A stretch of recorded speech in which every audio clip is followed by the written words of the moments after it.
the way from north to south. It's been a long time coming.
Good day, everyone.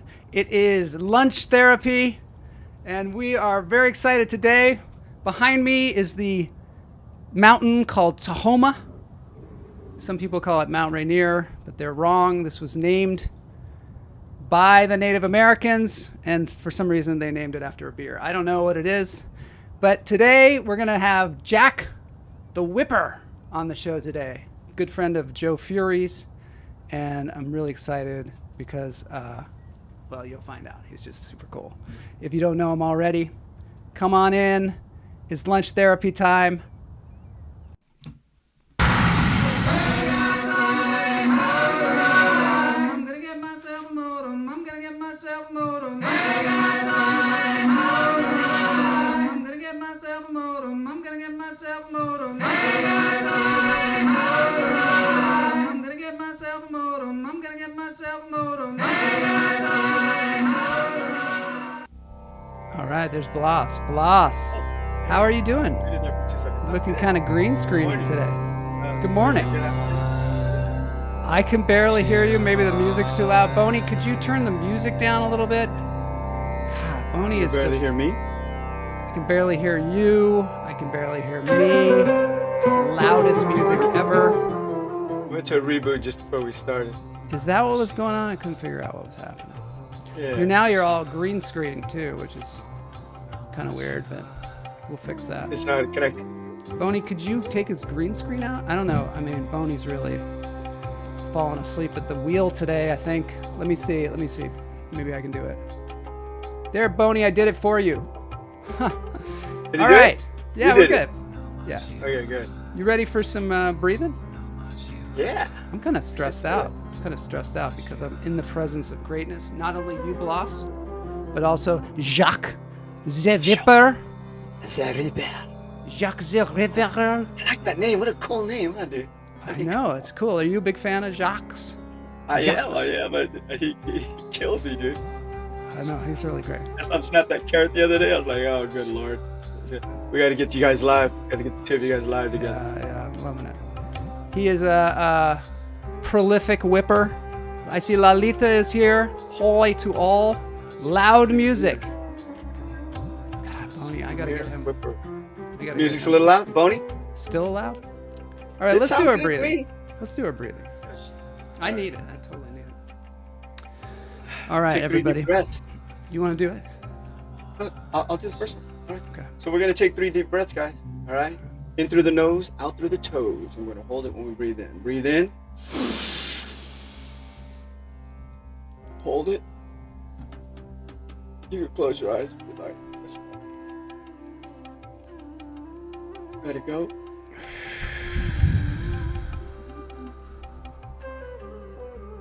Oh, that always feels so good. Feeling better? It's calming. Totally. Let's take another second breath, you guys. In through the nose. Hold it.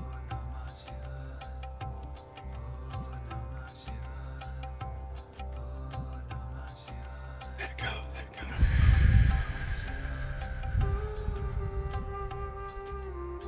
And let it drop. Yeah, Boney, you too. Breathe. Come on. Come on, Bonnie. Why Get into don't you it. breathe? Relax yourself. I don't think you can. Okay, take another breath. Last breath. In through the nose. Hold it.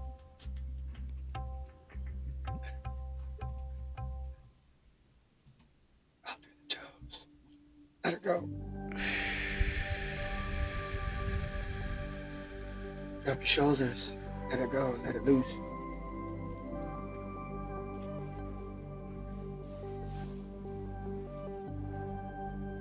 That's good. Ah, I like that. I like it too. I feel so much better. I was so jacked up at the beginning of the show because You're a little excited. music was too loud, the green screen was there, and then I'm all excited about Jacques the Whipper, and it just was. Boney's got it together. Come on, Boney. It's going to be a good interview. We want to have a lot of fun. Jacques going to have fun. Wanted to say that to him. Make sure you have a big blast. Oh, yeah. Thank you, man. It feels good, doesn't it? It is. So good. Feels good. Ooh. All right, we got one more thing before we get Jacques on the screen. We got another squirrel. This is the squirrel. We've What? decided his name's Wally because he likes walnuts. Wait a minute. That's your house. It's a little squirrel therapy, yeah. This is theirs. I mean, Feeding he's on the the coffee squirrel? table. And there's a cat. Oh, Look at Charlie him. Brown. Look I at know. him. Chilling. The squirrel is so fast, though, and the cat is so fat that he'll never. The squirrel knows that will never. He'll never catch will you. never become. Look at him. He's acting all nonchalant. Yeah, trying to be cool. This guy over here is the jumpies. He's like he's all about the Man, nuts. look at him. He's a good-looking squirrel too. Look at him. Healthy. You know, I think he's been hibernating, right? Don't they hibernate Oh, during the like a winter? bear, huh? And they come Saving out. them acorns and stuff. I don't know. Maybe somebody Yeah. in the chat room could tell us if they hibernate. I don't know. All right, let's get into Oh, this thing. Completely friendly. Loving it. All right, I'm feeling like I'm all animal therapied and I'm all breathe therapied, and now I'm going to get some whip therapy. All right, let's see it. You guys have fun. All right.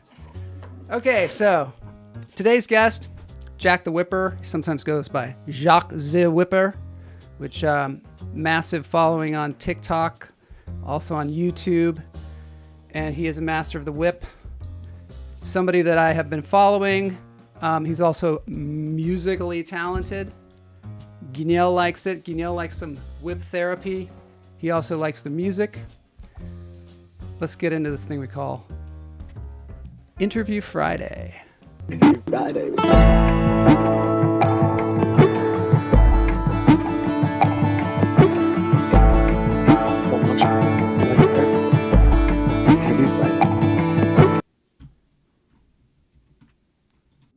What you got?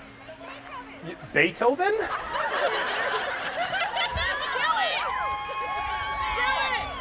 Would you prefer any Beethoven? Would you like to give me a choice here? All right, we'll do. No, we're doing Beethoven. We're doing Beethoven. For once, I get to live out my dreams as a classically trained performer. We're gonna do Ode to Joy. People got real upset about that one. Oh, Doxy Whipper, the whip clipper, throws his whips into the air. When he does it, people say that stash is fake. You don't have facial hair.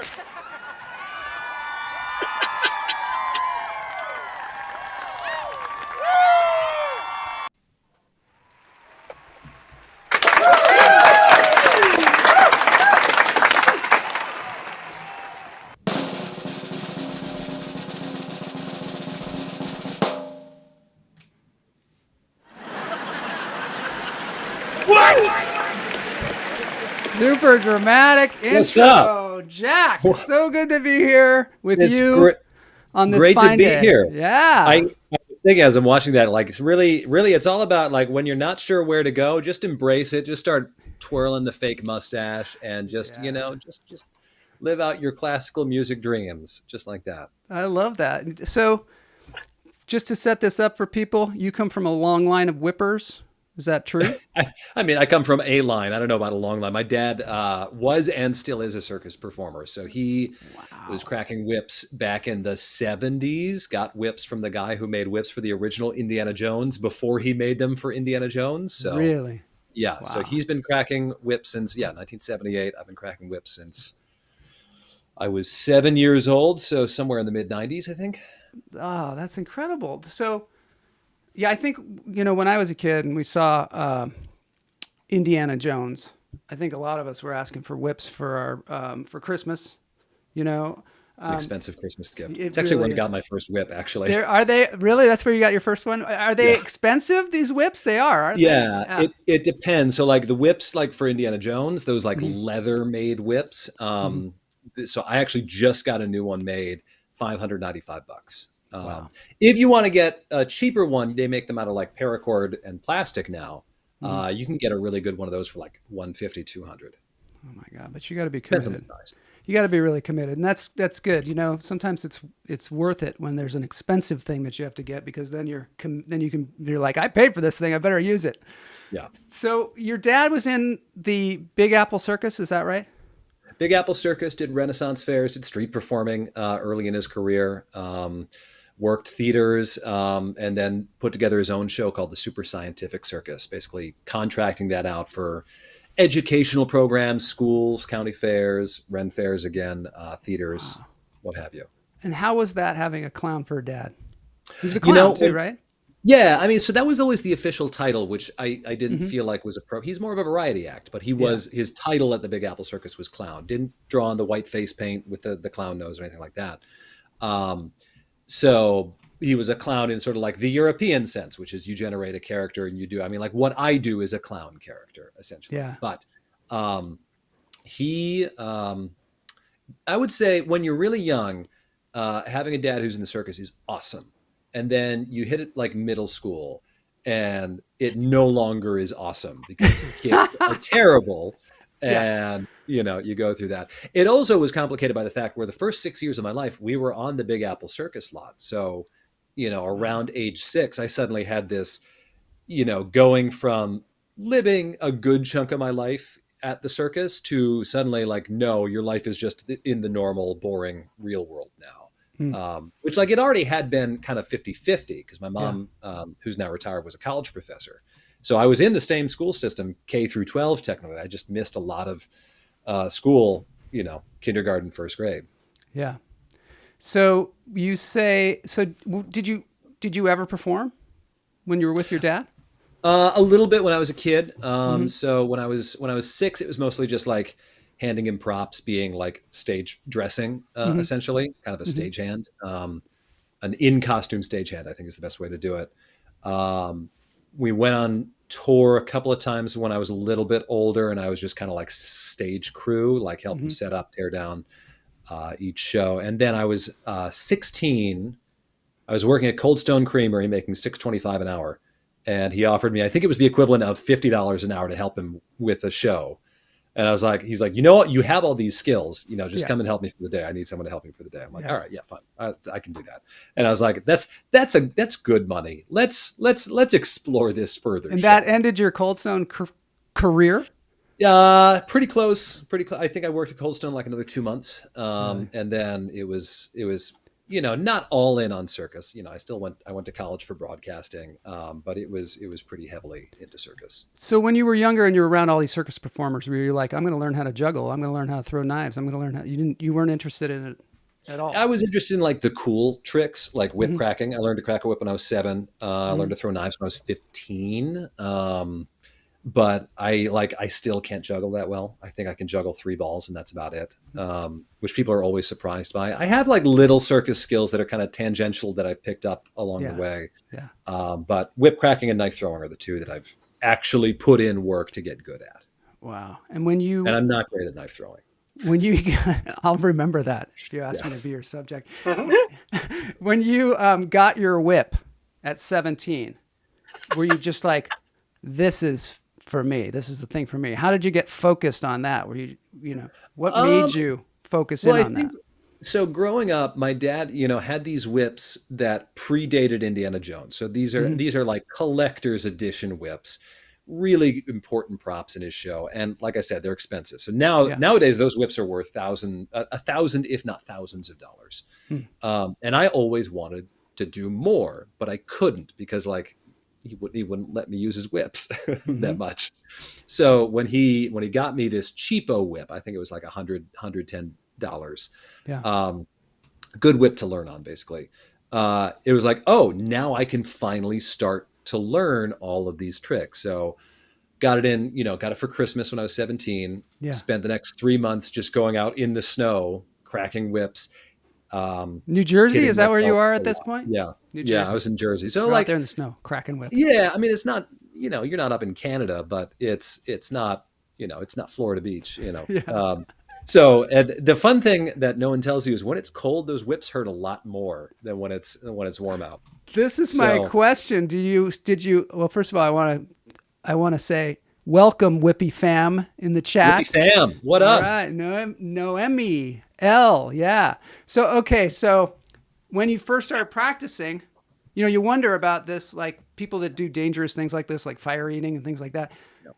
Did you just whip yourself a bunch of times? Did you get a bunch of nasty burns from that? Yeah. That's really hard. Basically what it is it's figuring out how do I do this without hitting myself. And it's are you willing to hit yourself enough times to figure out how to do it and not hit yourself? That's really what it is. I'm And afraid for you just watching you. You know what I mean? I know you're a pro, but I'm like, tricks- man, he's going to take an eye out. Well, so some tricks are easier than others. And you'll Yeah. notice, so I was actually doing some rehearsal yesterday. Yeah. You'll notice I don't do a whole lot where I cross the whips in front of my body. I do some, but not a lot. And if you watch like other like world-class whip crackers, I am not a world-class whip cracker, but there's a guy, Adam Winrich, who's made a lot of my whips. I consider him one of the best whip crackers in the world, which means, in terms of doing these incredible stunts with whips, he can do them. He does all these he's changing patterns, and I just watch this. I'm like, how do you have how does your brain work that way that you're able to do it? The answer is he practices 6 hours a day. That's how he does it. Yeah. But I was practicing one yesterday where you do a lot of crossing, and I hit myself in the back of the neck. did? I hit myself across the face. I hit myself very close to my eye, which I don't like. So we're working on that. And you also even wear earplugs or something while you do it too. Sometimes right? I do. Is it because the whip is so loud, or is it because you? It's I don't know. the whip itself. Usually, unless you have a really big, heavy whip, a single whip crack, unless it's right next to your ear, is not going to make you go like, ow, that hurt my ears. But it is the repetition of it over time. So I have Probably some mild to moderate hearing loss. Mm-hmm. How about your dad? Does he have like ringing in his ears? Oh, he's been like half deaf most of his life, and like I think he just doesn't like to admit it. Yeah. How does the mechanics of a whip? How does it actually make that sound? What is going on? So I mean, the physics principle is, we're going to get scientific for a second. The law of the conservation of momentum. So just like energy, just like matter, just like mass, momentum cannot be created or destroyed. It can just be transferred. So the thinking being, let's say my fist here is a 5-pound weight. If I push it, it'll go a certain amount of distance. Now let's say it's a 10-pound weight. If I push it with the same amount of force, it won't go as far. The same amount of momentum was transferred into it, but because it has more mass, it doesn't go as far. The reverse is what makes the whip crack. So the whip, you start with, I don't have a whip next to me. I'm kicking myself, but the whip, you start with a big, heavy, handle, thick, heavy handle. Sometimes it has like a railroad spike in it to give it extra weight. Really? And the leather is braided around it. But as you go down, the whip tapers, it gets thinner and lighter and thinner and lighter. And by the time you reach the end of the whip, you just have this little tiny piece of string, and the force that got it to move, the heavy handle to move, that same force gets the tip of the whip to move faster than the speed of sound, makes the sonic boom 761 miles an hour, breaks the sound barrier, makes that cracking sound. God, I've got this clip here of you playing this, whipping this giant whip. This right here, this is a brand new whip I just got from Indonesia. It's called a pet shoot. It's used over there for cultural performances, stuff like that. And this thing is a beast. It's made out of wood, yarn, looks like poly rope on the end. And I want to give this thing a shot. Oh! That doesn't even do it justice. Really? Sounds like a rifle.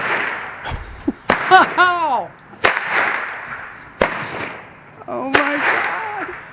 Did the cops show up to your house?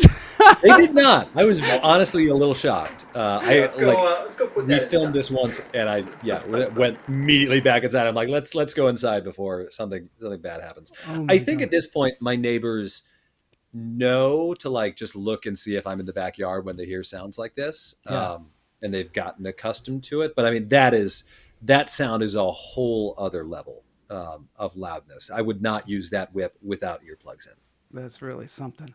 So you started doing the whips, you started performing, you went to college for broadcasting, and then you were performing in the streets, right, with these whips. Is that true? Or in just going out to Harvard Square and doing essentially what was my dad's old show at the time. And just trying to sharpen my performing skills. And what did you learn taking it now out into the public like that? What did you learn as far as crowd work goes, as far as your banter and your whole show? Like you built a show. Did you say the same things that your dad said? Did you make it your own? Yeah. Yeah. I mean, at that point I was 18, 19, 20. At that point, I didn't have any of the skills to do a whole lot of crowd work. It was kind of like I would watch another performer, see what they did, and I might try to not use the same lines, but when a crowd isn't right, how much do you push the crowd?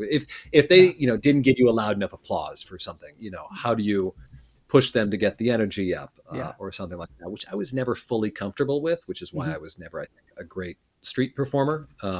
Street performing, you have to be a little more in people's faces. I think really, I mean, the crowd working with the crowd more started, I think, once I got to Renaissance fairs, where I was a little more comfortable with the crowds, because a street show crowd, you do a trick and like a third of the crowd walks away. And so for me, I was always about like, my show was built on like, how do we keep them here to watch the rest of this show? That was always my biggest concern. Because you got to build that crowd. You got to build a crowd when you're doing street work. It's like not people didn't buy a ticket. Yeah, you got to keep the crowd. But at the Ren Fair, it's much easier to get the crowd and to keep the crowd.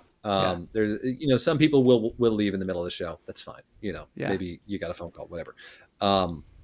But what I found at the Renaissance Fair, I was much more comfortable going off script now, because I was like, okay, if I tell a joke that doesn't quite hit, I can do something different. And sometimes that's, I think, where you get some of your best jokes, where it's just like hits you in the moment and you tell the joke, and that's how it happens. I have a joke that I still tell to this day. Yeah. That was a piece of improv back in 2008, 2009.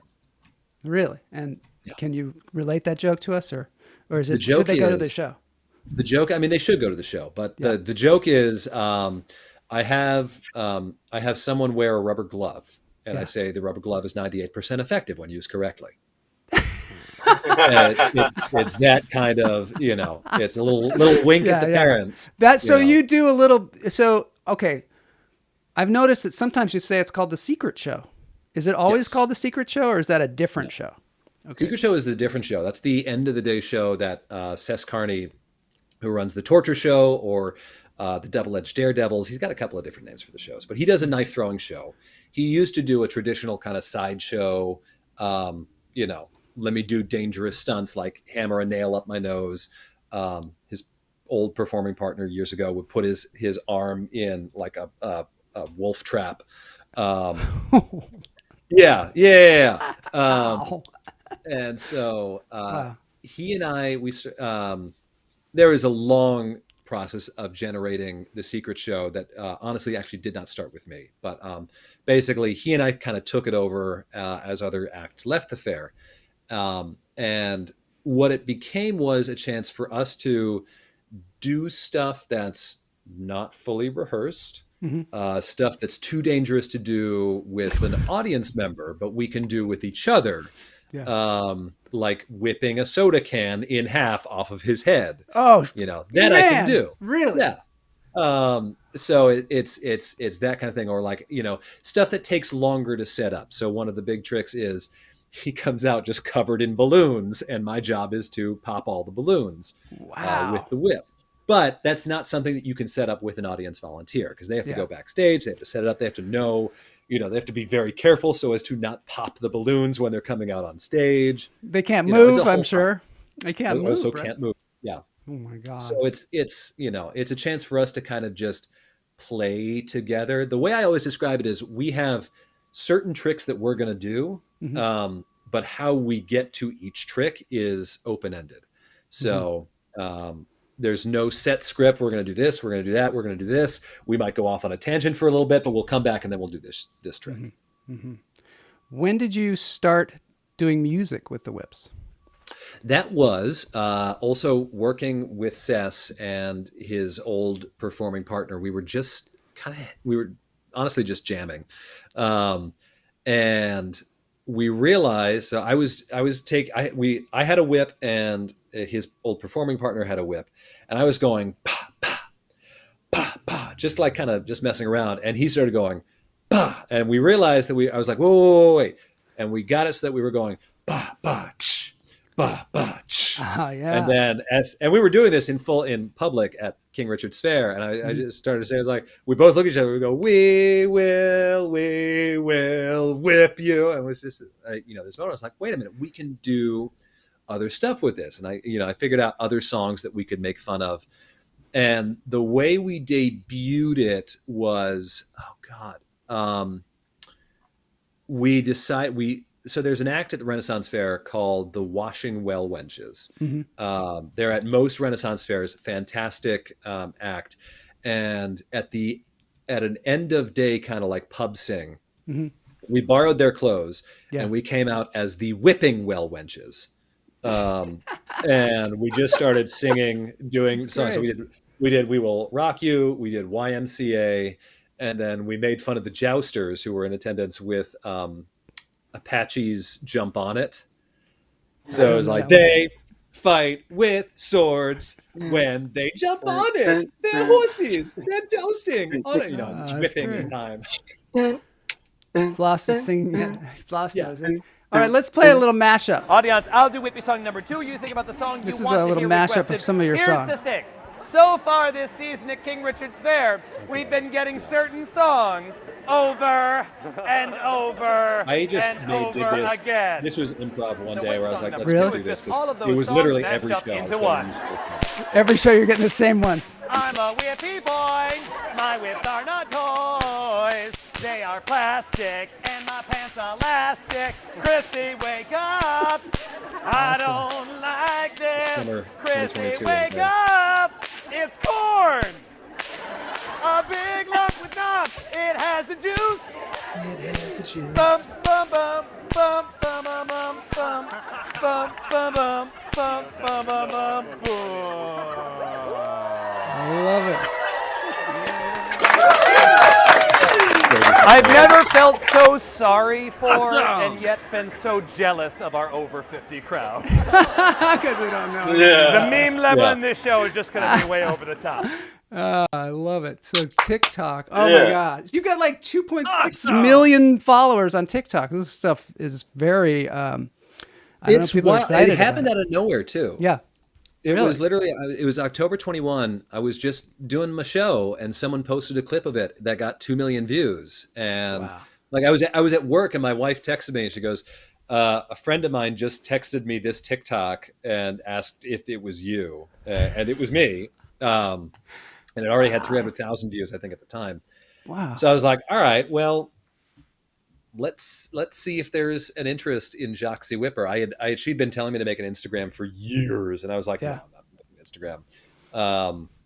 barely used social media as it was, and it was a very quick growth, shall we say. Yeah. Show that Amazing what goes particular viral. TikTok. I don't know which one it was, but I know this one's good. But maybe you'll tell me. Look at this one. Let's go to that. Yeah. This is somebody else posted this one. I went up my burning bits of fire. I went back, and my arms got tired. Okay, let's do some spins. Let's get the whips here. Let's get the whips here. Back, whip, check. Oh! Double check. Oh my God. And finally, It's an old classic. we have, literally, not joking, hardest trick in the show. I make no promises. Let's see Let's give it a this. shot. Hardest trick in the show. Whoa! Wow! That trick still has maybe a 75% success rate on it. Really? That is not a fully rehearsed bit. I just emailed you the Okay. TikTok that Thank the first TikTok. There were 3. Did you First see one got that kid 300,000. keep turning around? What'd you say? And- Kid kept turning around going, God, look at this dude. Look at this dude. Oh, really? In the audience? Yeah, That's in so the much audience. Yeah, fun. he kept turning around looking at it. Oh, man. And how did you start doing the fire part of this show? Is this from your friends as well? Your danger friends? There were people kind of all over the place doing fire whips here and there, and I just saw that they did fire whips, and I was like, well, all right, I guess I'm gonna get myself a fire whip. Get myself some and- fire whips. Yeah, cool. You know, like you do. Of course. It's an escalation. You know, it's mutually assured destruction. Yes. And Aren't you- so yeah, go ahead. it was the kind of thing where I got it. The fire whips are very different than normal whips because they're made out of Kevlar, whereas normal whips are made out of paracord or leather. Yeah. And they're really heavy. So what I did like 10 hours of practice with it before I ever lit it up, just so I could get used Yeah. to the whip. Yeah. And then just started lighting it up. And no major issues with the fire whip, at least with solo fire whips. The double fire whip routine, I am still not. Okay, fully let's watch comfortable this TikTok that you sent me. Here we go. Let's see this thing. Welcome to the secret show. It's going to get weird. Starry just might sing opera, and I just might throw a beer. Be happy, be horny at the king stage today. But don't be angry when we ask for our way. Welcome to the secret show. Put your cares aside. Here's a whip for cutting pasta, whether it's strained or boiled or fried. We've got juju and new tricks and innuendo. And an overwhelming feeling sense of dread. This is as good as we will ever. Okay, so who's the guy with you? Who's your cohort? That is Sess, who does the knife throwing show, Oh, he and does is my knife like throwing. partner in crime when it comes to this show. Wow. So for that, basically, I sent him Bo Burnham's Welcome to the Internet, and I said, I need you to get a kazoo, and I need you to just go over and over again. That's all you got to do for this, and I will do it. And I wrote out lyrics for the entire first 2.5 minutes of that song, Oh man. which was So it took cool. The about viral one, right? And this just went viral. It just totally went viral, huh? that one got 300,000. Someone else posted me doing the fire whip that got 2 million, and then this same person, Old Growth Alchemy, then came back and posted a video of me doing the Harry Potter Puppet Pals, the mysterious ticking noise of Snape, God. Severus Snape, and that also got 2 million. Awesome. Let's see. Neomi L says Jack and Sess are the best duo. Yeah, so we're gonna at the end of the show. I mean, you can go. I can say this now. If you go to jackthewhipper.com, you can see where the shows are happening. There's even one happening in my hometown, near Edmonds, Washington. Maybe we'll get up there to see it. I definitely want to see this show live. So tell me this. What is your next? Okay, wait. We got to talk about America's Got Talent. Just bookmark that for a second. But we got to talk about America's Got Talent. But first of all, I do want to ask you, you quit the broadcasting business. You were in radio broadcasting. You had a career going with that. You were working for an affiliate station of NPR. And then you've decided to go full-time entertainer. What was that decision like? Is there something that prompted you to make that decision? Well, I think it was one. I kind of reached a point at the radio station where I didn't really feel like I could. There wasn't much more for me to move up and accomplish beyond staying where I was for another 40 years until I retire, and that didn't appeal to me that much. Yeah. And at the same time, this social media blow up started to happen, and I was like, oh, okay, all right. Well, let's give it a year, and let's see if I can build this into a business. So starting in October of 21, when I started to blow up, I said, okay, let's build this out. Let's take it slow. Let's take it steady. Let's make sure we're not biting off more than we can chew, and try to make this sustainable. And by the time it got to October of 2022, so October of last year, it was very clear. I was like, okay, I am making more money outside of the radio business than I am in the radio business at this point. So I was like, okay, so clearly I can support myself doing this.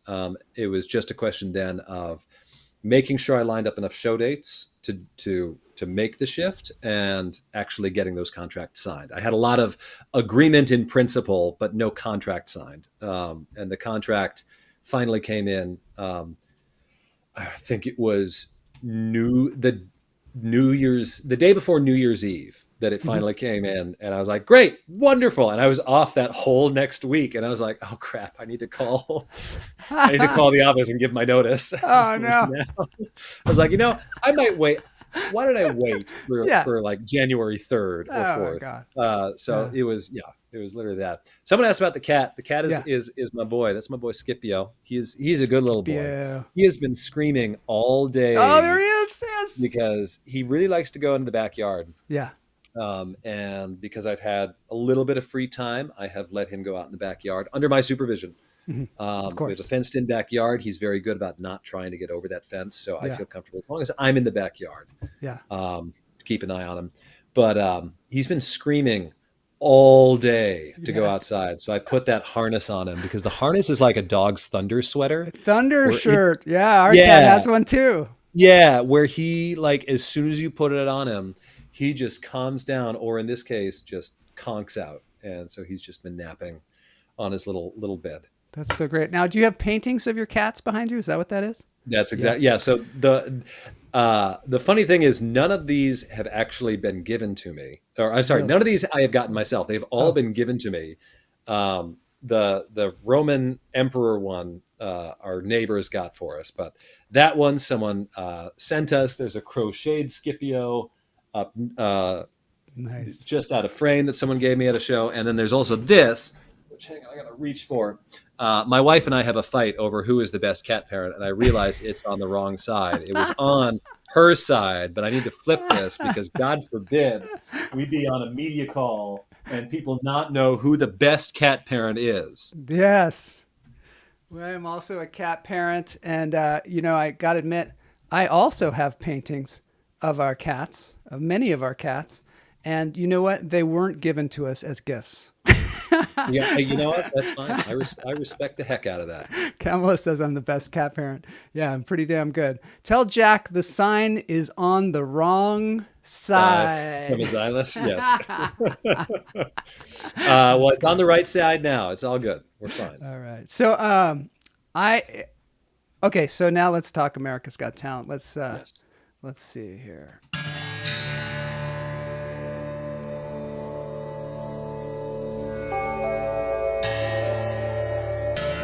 That's our hummingbird questions bumper, and I did want to see if there were any hummingbird questions that we missed. Oh, somebody asked if you were in the hasty puddings, which I think is... No. It's funny, actually. A friend of mine from the Big Apple Circus who went to Harvard used to walk stilts in the hasty pudding parade. Really? But yeah, but I was never part of it. And that's like a song group, I think, at Harvard, right? And you went to Emerson, is that right? Yep. All right. So... Jose says, "Are you going to be at Ren Pleasure Fair?" No, that's SoCal.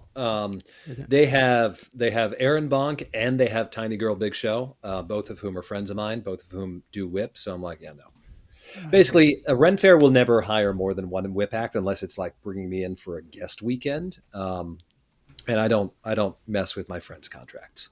Yeah, that makes sense. That makes sense. Okay, so America's There's Got certain Talent. ethics What- involved. Of in course, there whippery. are whip ethics. Of course, there are honor among thieves. They say. So, Right. so tell us about America's Got Talent. So, did they find you through the TikToks? Is that how they I found you? assume so. They reached out to me, I want to say around January of last year, January 2022. And kind of just called me and walked me through. And I was kind of skeptical of it. Yeah. Just because I was like, it's not really my thing, and I was worried about them, wanting to change stuff. And yeah. I talked with one of the producers. I was also scared about them like bringing me on just to make a fool out of me. Yeah, I would be scared of that too. And the That's producer a I talked to, legitimate fear, I'm sure. yeah. Yeah. The producer I talked to was, I think he read those concerns really quickly, and he kind of talked me through like, this is what we're going through. This is why we want to bring you on, and went from there. And from that point, it was a process of, I had to send them some clips of the show so they could get a sense of who I was, and then once they approved me from that point, I had to then film basically a 3-minute practice run of what I was going to do. So I filmed that. It ended up getting changed a little bit, but we did that process, and then just had to find the days that I could actually come out to LA and film. And so they flew me out. I think it was like the last 2 You can kind of days tell of if filming. What are you saying, Bluff? producers are trying to. You can kind of tell if the producers are trying to alter your show or trying to mock you or something like that, right? You can get a feeling of that.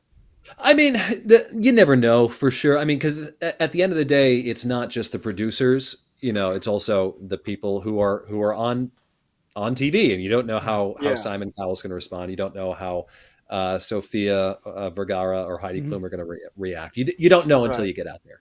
We had a we've had but, guests. Oh, go ahead. What'd He you say, had Bluff?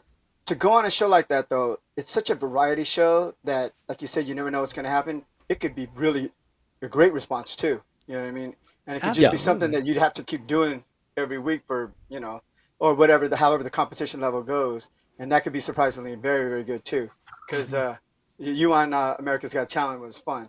That was fun. Super fun. So can we walk us through what happened then? Like when you actually went to performance It was, day? well, I mean, it was nerve wracking as all heck. So I was backstage just like freaking out essentially. And that same producer also, hang on. There we go.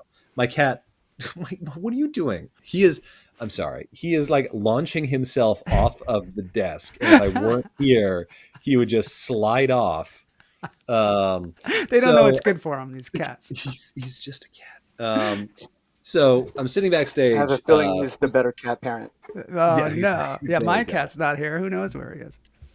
So I'm sitting backstage. I'm freaking out. And that same producer actually came up to me and he goes, "Look, we brought you here for a reason. Just go out there and be yourself, and it'll all go fine." And I had to wait for like 90 minutes before. That's the I worst actually part, went right? out there. That's the worst part. No, No? it was great because that gave me enough time to like get through the panic and back towards like a state of equilibrium. Back to sanity. I was actually like, normally I would hate that, but I was so glad I had that time. I want to ask you just really quickly about that. Like, what did you do? What do you do when you feel like an overwhelming sense of anxiety or stress or whatever? Normally, I listen to really aggressive music that's way too loud backstage, but I couldn't do that because they had to be able to call my name. Yeah. That's interesting. Kind of did that. I ended up talking with, there was like a teenage choir that was there, and I ended up talking with them, and that weirdly like just really calmed me down. Put your Just attention on somebody else. Yeah. Yeah, and like they just were not nervous at all, so getting to talk with them was great. Yeah. But That's good. the other thing was also they had I did not know that I was going to be working with Simon Cowell. Because you were going to work with Howie Mandel, is that right? Yeah, that was my plan, and I was like, I'd said to the producer, I was like, do you think I should try and take Simon? They're like, and I was not lying when I said Simon scared me. Yeah, I did not. You said it on the stage. You're like, he scares me. He said, I was like, no, I'm I was terrified of wondering Simon. if that was part of the act or what. No. Basically, once Terry yelled, "Use Simon," everything there was just completely improv. So Terry except for the Crews trick. came up with the idea right there on stage. Use Simon. Maybe. Or the Maybe producers something told like me to that. do that. Yeah. I don't know. Yeah. And also Simon X'd you out or buzzed Yeah. you And so Yeah. he was kind of put the Honestly, attention on himself. I was surprised that he had taken that long to X me. I was kind of waiting for him that whole bit. I went out there with the feeling that Simon was probably going to X me, and Heidi and Sophia would like it. So I just basically, as soon as I came out, I just played only to the two of them. But so I tried to not use Simon. I tried to be like, no, I'll just do the trick myself. And the crowd would not let me. Terry wouldn't let it happen. They started chanting Simon, Simon. So I pull him on stage. And I think it was once I got him on stage, I felt so much more comfortable and confident because I was like, You you're did. on my territory now. Oh, yeah. I was like, you already X'd me, so what's the worst that can happen at this point? You could Besides, snap I his whipped it balls on off. I whipped it on national TV, but I was pretty sure I wasn't going to do that. Okay. That trick still it's a very finicky trick. Yeah. And like in hindsight, I probably shouldn't have done it. For But those who don't know, he took a spaghetti strand, right? Was it Yeah. a spaghetti strand? Yeah. And he, like a uncooked spaghetti, put it between Simon Cowell's knees and then whipped it yeah, and broke it. That sounds terrifying. I I was practiced that amazed he trick was a doing lot. it. Yeah. And I did that trick hundreds of times, had only one mess up very early on, and that mess up taught me, you learn from your mistakes. Yeah. Unfortunately, the mess up was on my wife. Oh. Literally, in the audition tape that I sent them is the one mess up I had where I whipped my wife on the leg. Because I again. realized, and you can kind of see it actually on the AGT clip, where basically once you get set, you're looking at the target, what you need to remember to do is take one step about a foot to your left so that your shoulder is lined up with the center of the target. Because if you don't do that, your shoulder is lined up with their left knee. And so what ends up happening is you hit their thigh. Well, you hope Wait, that you hit did their she thigh. still marry you? Or... She still married me, yeah. I love it. I hit my wife accidentally with the racquetball racket playing racquetball. I'm sorry? We've never played since. So That's fair. She hasn't held a target for me since. Fair. you gotta pick your battles. So wow. So but it all worked out fine. It all worked out fine. I got no complaints. I got my 5 minutes on national TV and I didn't make a fool of myself, and I'm very, very, awesome. very pleased with it. Matt says it would be cool if you could give Simon a haircut with a whip. Yeah, that would Not be the cool. first person to say that. Really? Really?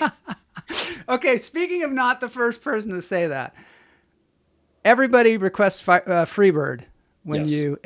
they always do. When you ask for a request from the audience, everybody says Freebird. Why do you think that is? Because it's a meme request. They were doing it before I was famous too. Oh, it's a meme Yeah, request. like people are like, if you just did it once, people would stop. I'm like, no, they were already doing it at every show. Yeah. Before, I blew up on TikTok. It's because it's a meme request. If a band is playing and they ask for a request, someone yells Freebird. It happens everywhere. Yeah. It's happened for decades, I think. Yeah. Yeah. It's like, but that's at some great. point, I'm going to do the history of requesting Freebird as a joke. Yeah. As a TikTok, and it'll be you- my magnum opus. Share with everyone the band. What? Freebird? Leonard Skinner. Yeah. Leonard Skinner. Why they're Skinner. called that, We're I don't trying know. To let Blast, we're you trying know? to let our younger viewers know. Oh, yeah. Okay. Diva Whip It. That's a good one. I bet Get you that get a that lot. one a lot. Not right? as much as I used to. Really? Yeah, but I have a whole routine for that. I do it and then I show how annoyed I am. Okay, so let's talk about this. Your persona on stage, is it a character? How did you find the character? Do you ever drop character? Yeah, so the character was kind of, it was something my dad and I put together when I was 20, where I said, I think I want to try and do Ren fairs. And what he says, for Ren fairs, you need to have a character. So you need to have good skills. Skippy, I was just flopping around. You need to have a character. You need to have tricks, but you also need to have comedy. And a good way to develop comedy and find creativity for that comedy is developing a character. And so the idea we had was to make Jacques Whipper this guy. Oh God, Skippy! Oh. before he accidentally clicks. There he is. So, There he I'll just is. continue to tell. Yay. So the way we were thinking is like, okay, you come out as Jack the Whipper, and Jack the Whipper is the greatest whip cracker of all time, and like just be kind of smug about it. Yeah. And I was a little worried about that just being a little too strong, a little too in people's faces, that people wouldn't understand that it's a joke. And the way to soften that was to make him French, and because Americans are silly. Yeah.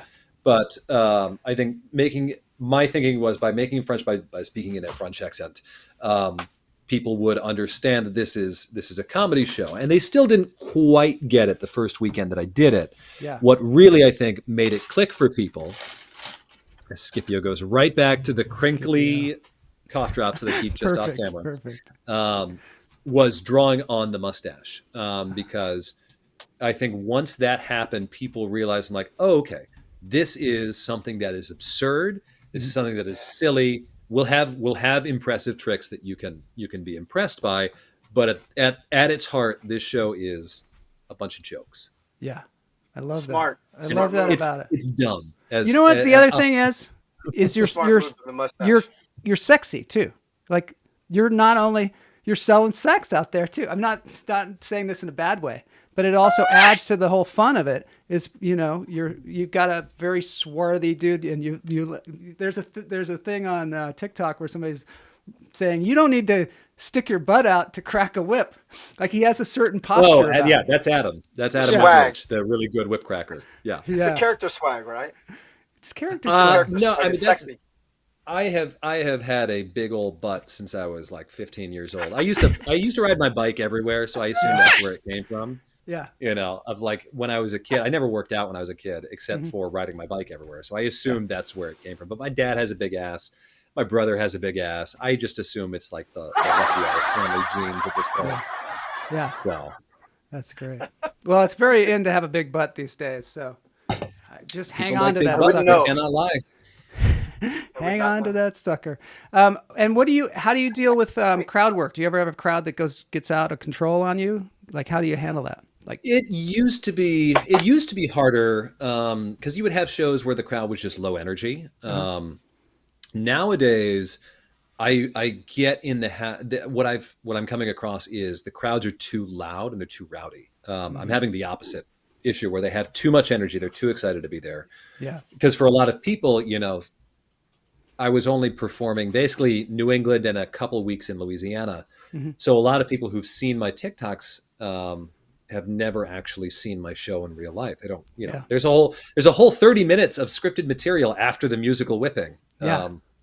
And so I think for a lot of people, they're just really excited to be there, and they're really excited to finally get their chance to request a song.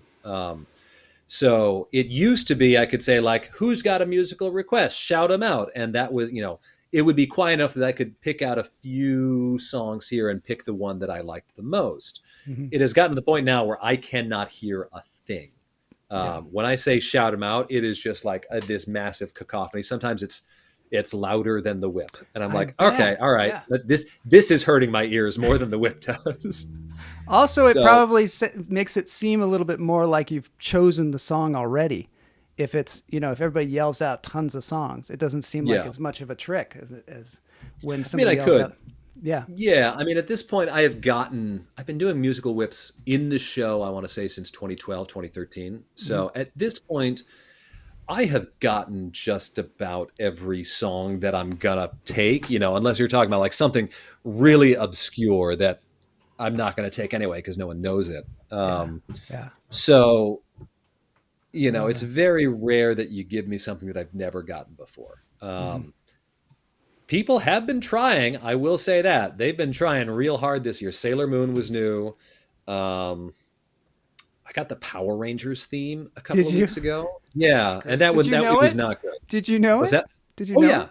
I So was you absolutely. you study That was these the perfect things, age. right? You study these things so that you can have every possibility. Is that true? Not always. No, I mean Power Rangers. I just No, remember from you when I was- study these things. I'm telling you, you do.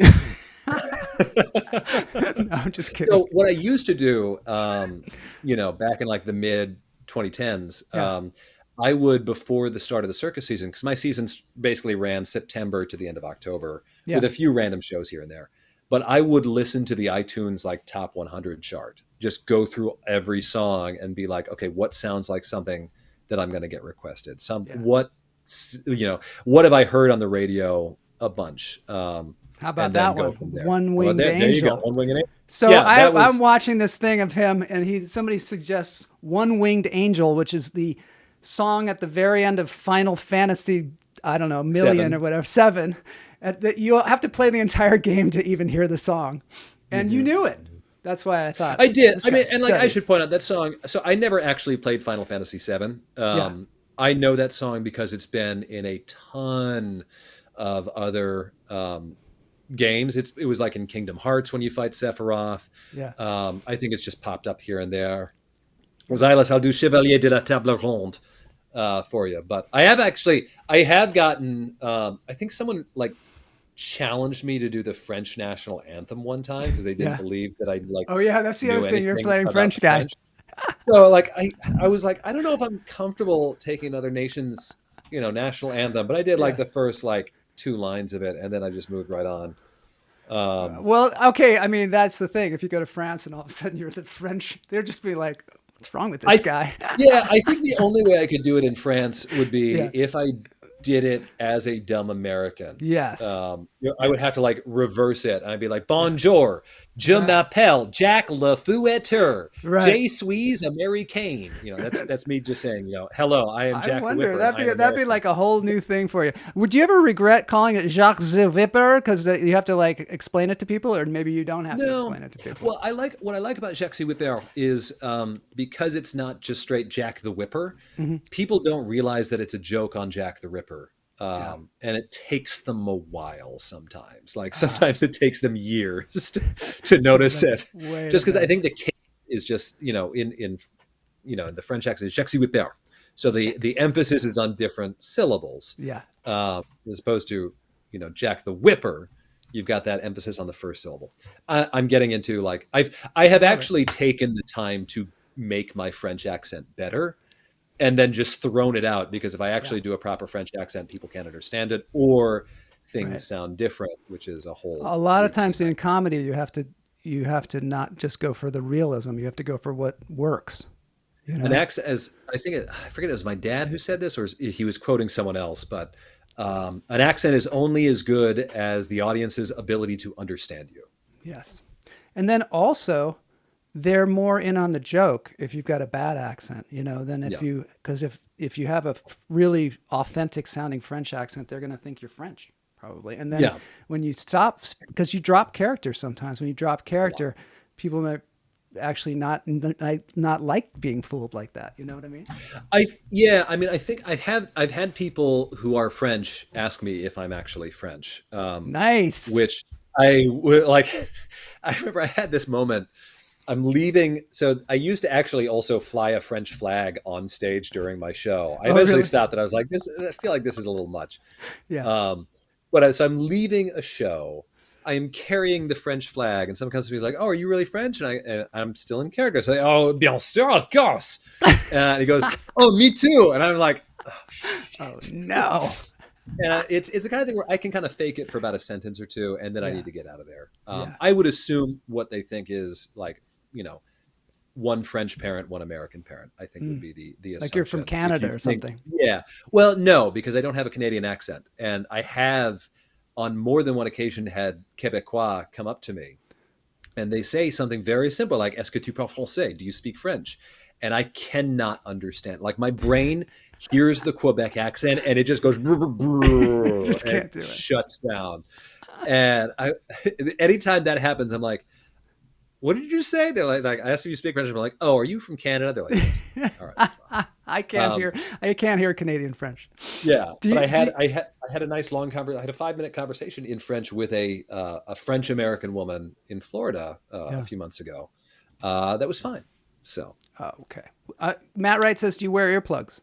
I don't because I can't hear the audience. I want to look into, I think it's musicians' earplugs that are supposed to like You can block hear. out certain frequencies. Yeah. My big thing is I want to be able to hear what the audience is saying and either Absolutely. react to it or not react to it, just because, I like to go off script. I like to wing it a little bit more than most other performers. Your Because I think character is that's very confident too. It's Yeah. being in character sometimes. What does that do for you as a performer, being in character? I always kind of, I always compare it to Spider-Man, which is I'm going to go off on a little bit of a nerd tangent here, Good. if you'll indulge Excellent. me.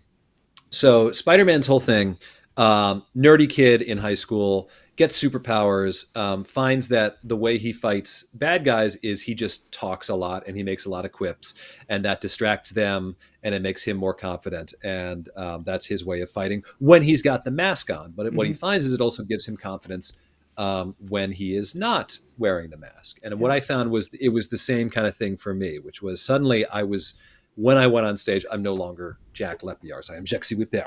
And Jexy Whipper is, you puff out the chest, you stand a certain way, you pose, you take up more space. And that gave me a lot more confidence to do that in normal life as I got older, where it's like, okay, I can be funny. I can entertain people. I can, have the right to speak and not feel like I'm annoying someone every time I do it. So that, I think that's what that's done for me. You know, I like that that's too. Yeah. exactly the same theory, like with actors and stand-up comedians. There's a certain power behind the There's a power. microphone, and there's certain power, performing a character, being a character, Being a character. reading somebody else's words, kind of a script. And that, I absolutely agree, that's a Spider-Man effect. Yeah, the Spider-Man effect. We've now named it that. Yeah. Matt Wright says, "Have you ever crossed paths with Elvez?"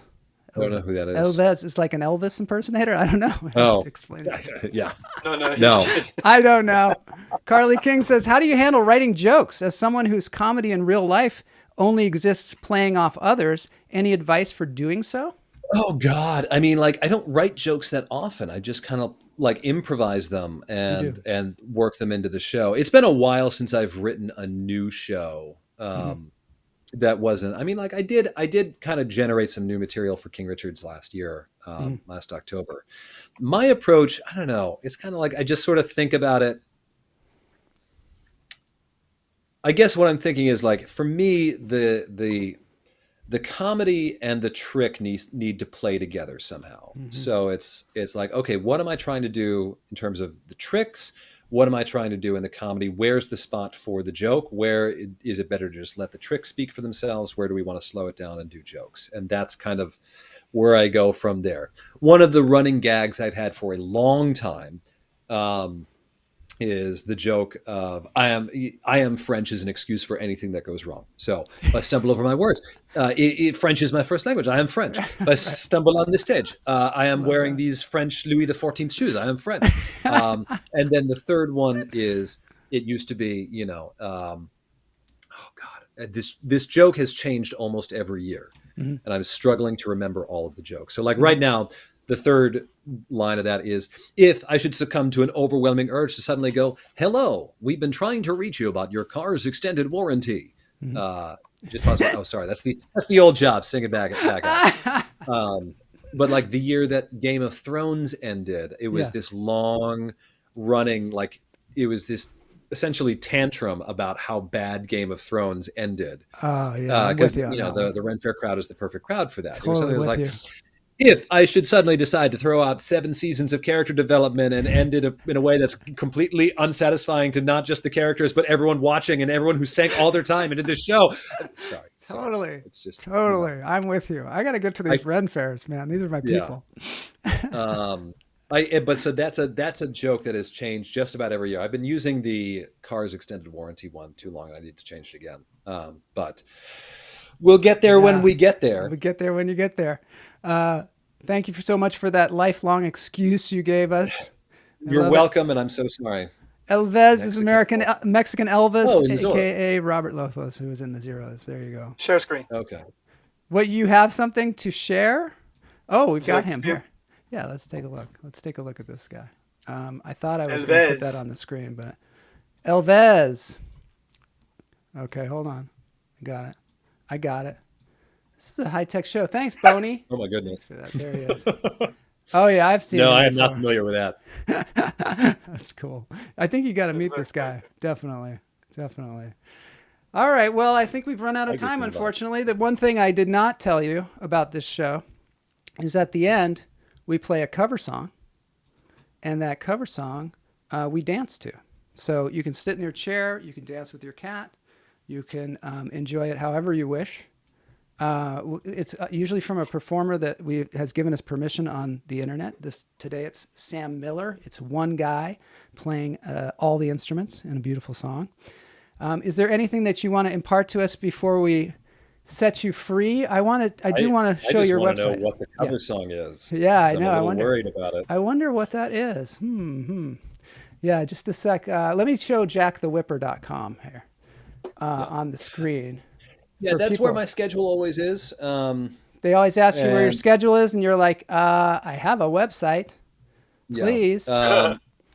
We also have an extra, I think we're going to have extra seats at the New Jersey Secret Show. Oh, cool. Because they're bringing down Seth, so we can actually do the Secret Show down there. But I think extra seats are going to go on sale there. They sold out yesterday, but I think we may be getting more seats the next couple of days, so stay tuned on that. So cool. This is a great website, by the way. I love it. Thank you. That was a lot of my wife's doing. I kind of like set up the rough outline, and she made it happen. She is fantastic. She does a lot of the video editing. Basically, every musical whip song she edits and puts the captions in, and films and all that. Well, let's get some applause for her. Thanks, Bonnie. It's great to have people who support your work and work with you, and talented people, and it's just really nice. She's still not the best cat parent, though. She's a terrible cat parent, though. She's not a terrible cat parent. Okay. She's just not the best. Not the best in the house, at least. Maybe in some places she goes, she's the best. Do you ever catch anybody on fire? You ever whip anybody accidentally? My brother, many times when I was first learning. When I was 17, I whipped him so many times. I've whipped Tess a few times, but no, when I was 17 and first learning, Jake, my brother, Jake and Jack, go figure. My brother Jake took so many whips to the hands. Yeah. And I went to him after the show. I'm like, I'm so sorry. He goes, no, I feel worse for you because you're going to have to deal with a lecture from Dad. Yeah, totally. It's funny. So you were named Jack. Your dad was named John. And then your brother's name is Jake, did you say? Yeah. We're not great with names. That's not confusing. That's not confusing at all. No, not at all. No. It's creative. All right, let's get on to this thing. Hey, Dance break time. Can I say this? Yeah. Real quick. We're so glad to have you on the show. And what Joel's goals is we love having people just before they explode terribly. And then we can't get you. Explode terribly? So we're so happy to get you right in the middle of your... we like to see people on their journey. We really like you. Really think this guy's already exploded. But I do want to know, what do you see?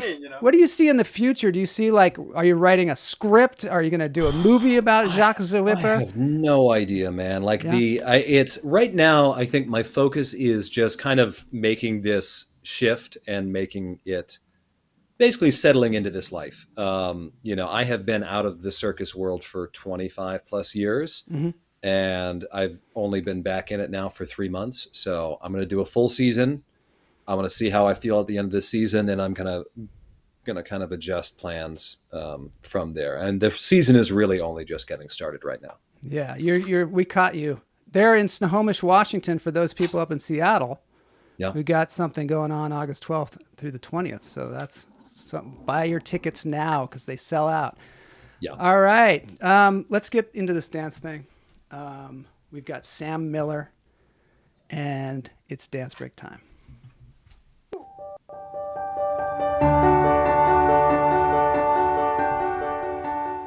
I think you have a pretty good idea what it is. Yep. I knew it immediately. I mean, what else? How could we not have this? Boney picked this out. Sam Miller's doing all the instruments himself, which is pretty amazing. Let's see. Are we here for the full 9 minutes? No. I'm gonna go to the guitar solo actually. All right. Because the guitar solo. Yeah. We get to get you over this. I'm sort sort of rickrolling you, I think.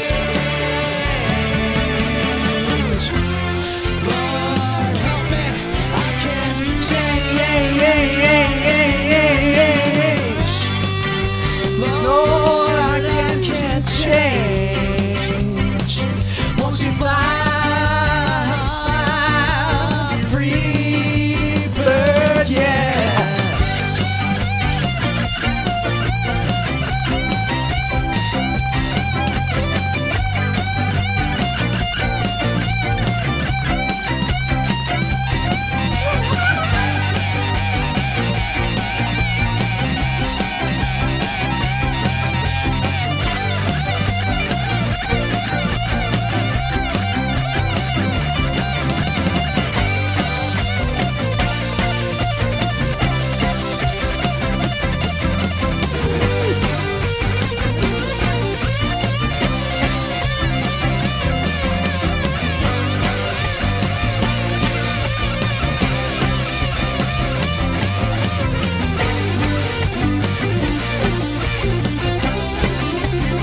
All right, thanks, Jacques the Whipper, for being on the show today. My pleasure. Thanks for having me. It's been really wonderful. Looking forward to coming back again soon. Hope to see you live soon.